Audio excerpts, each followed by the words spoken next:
여름 이적 시장이 며칠 후면 공식적으로 종료되지만 맨체스터 유나이티드는 아직 매입과 매각 모두에서 많은 작업이 남아 있습니다. 경영진은 이번 시즌 팀을 평가하기 전에 모든 계약을 조속히 마무리하기 위해 속도를 내고 있습니다. 여러 가지 이유로 새 선수는 아직 오지 않았지만 더 이상 적합하지 않은 선수들은 정리되기 위해 이적이 준비되고 있습니다. 최근 신뢰할 수 있는 여러 소식통에서 제공된 최신 정보에 따르면 맨체스터 유나이티드는 이적 시장 마지막 며칠 동안 성사될 가능성이 있는 4건의 거래를 해결하려고 하고 있습니다. 오늘의 비디오에서 우리는 이 4건의 거래 상황에 대한 전반적인 개요를 제공하고 최근 많은 시청자들이 제기한 맨체스터 유나이티드의 이적 활동에 대한 질문을 답변할 것입니다.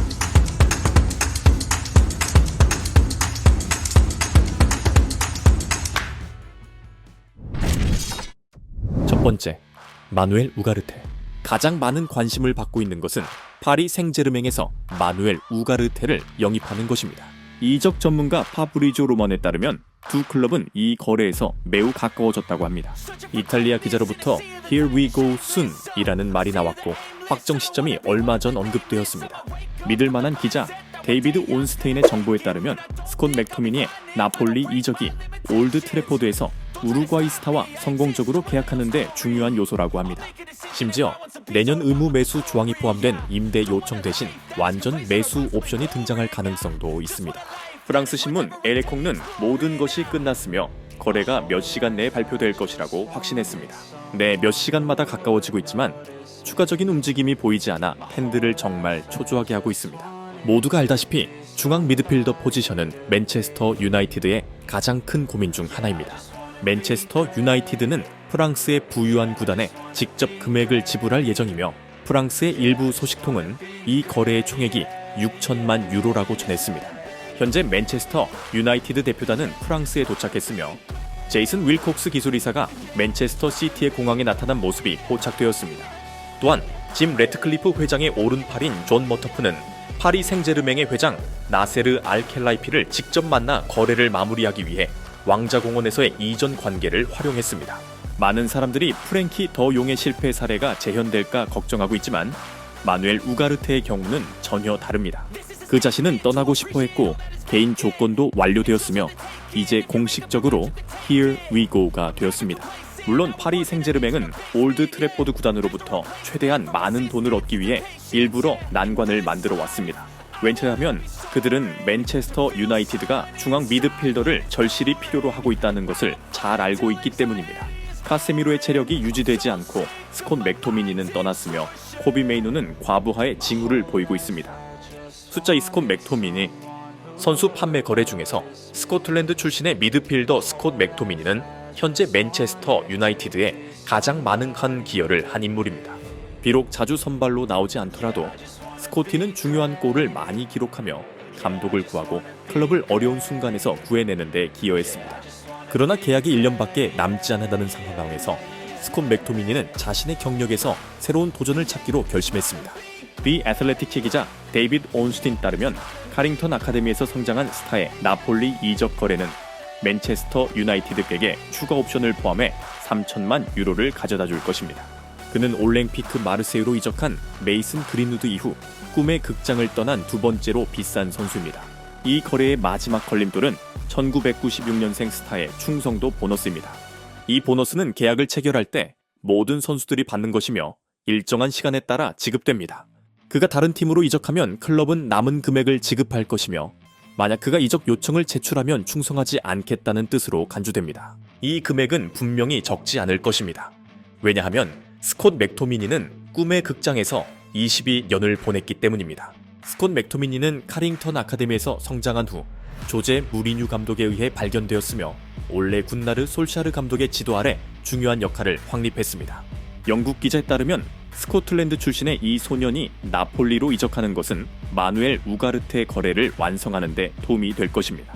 그러나 여기서 중요한 점은 맨체스터 유나이티드가 39번을 어떤 가격에도 빨리 판매하려 하지 않는다는 것입니다. 만약 그가 계약이 끝날 때까지 남아있고 싶다면 클럽은 여전히 그가 에릭 텐 하그 감독의 계획에 포함되어 있기 때문에 이를 받아들일 준비가 되어 있습니다. 그럼에도 불구하고 맨체스터 유나이티드의 스콧 맥토미니 이적 이야기를 둘러싼 많은 비판이 존재합니다. 그러나 그것은 단지 감정적인 측면일 뿐 전문적인 문제에 있어서 그는 꿈의 극장에 남아있기 어려울 것입니다. 왜냐하면 상층부는 팀의 전반적인 질을 향상시키기 위해 개혁을 원하고 있기 때문입니다. 가격은 완료되었고 스콧 맥토민이 자신도 이번 시즌 안토니오 콘테의 팀에서 중요한 역할을 맡고 싶어 합니다. 거래가 발표되기 전에 마지막 단계는 경력 보너스와 맨체스터 유나이티드가 쉽게 달성할 수 있는 몇 가지 마지막 세부사항입니다. 가끔 영웅이 되거나 팬들에게 아쉬움을 주더라도 1996년생 미드필더를 판매하는 것은 팀 정리 이야기의 필수적인 부분입니다. 따라서 39번의 떠남이 이번 여름 이적 시장의 나머지 기간 동안 꿈의 극장에 어떤 신입생이 도착할지 기대해봅시다. 숫자 3. 제이든 산초. 제이든 산초에 대한 협상은 앞으로 며칠 동안 계속될 예정이며 이것이 최근 그가 팀 명단에 포함되지 않은 주된 이유입니다. 유벤투스는 니코 곤살레즈와 계약할 예정이지만 이는 2명의 윙어를 영입하려는 계획을 변경하지 않을 것입니다. 이 내용은 이탈리아의 이적 전문가 파브리치오 로마노가 2000년생 선수의 상황에 대해 업데이트한 최신 정보로 그가 거의 확실히 팀을 떠나 새 구단을 찾을 것이라는 것입니다. 그러나 현재 유벤투스는 맨체스터 유나이티드가 요구하는 4천만 파운드의 이적료로 인해 이 거래를 아직 마무리하지 못했습니다. 가장 놀라운 점은 첼시도 이 거래에 참여할 수 있다는 점입니다. 심지어 영국 소식통에 따르면 첼시는 라힘 스털링 또는 벤 칠웨를 추가로 제시해 맨체스터 유나이티드를 설득할 수도 있다고 합니다. 그러나 이 정보는 유벤투스가 제이든 산초와의 이적을 신속히 마무리하도록 압박하기 위한 것일 가능성이 큽니다. 현재 이탈리아 소식통에 따르면 유벤투스는 이24 새 선수를 임대로 데려가고자 하며 완전 이적 조건은 더욱 까다로울 것이라고 합니다. 다시 말해 이것이 이 거래에서 가장 큰 걸림돌입니다.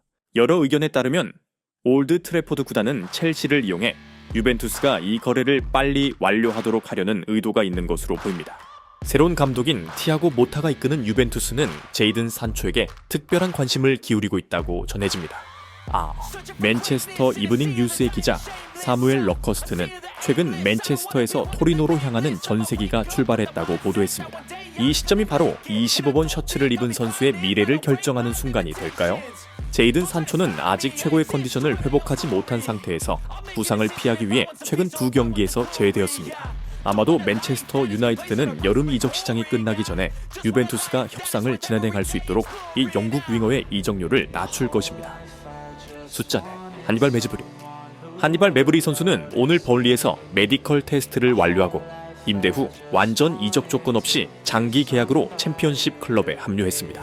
맨체스터 유나이티드는 더 빨리 이적료를 받기 위해 계약 구조 변경을 요구했습니다. 계약에는 벌리가 매브리를 미래에 매각할 경우 그 금액의 일정 비율을 유나이티드가 보너스로 받는 조항도 포함될 예정입니다. 기자 파브리지오 로마노는 지난 월요일 밤 튀니지 출신 미드필더 한니발 매브리의 벌리 이적을 확인했습니다. 메뉴가 받을 이적료가 얼마일지는 아직 명확하지 않지만 한니발 매브리의 신속한 이적은 이네오스가 여러 가지 일에 동시에 착수하고 있음을 보여줍니다. 단순히 몇 가지 중요한 문제에만 집중하지 않는다는 것을 알 수 있습니다.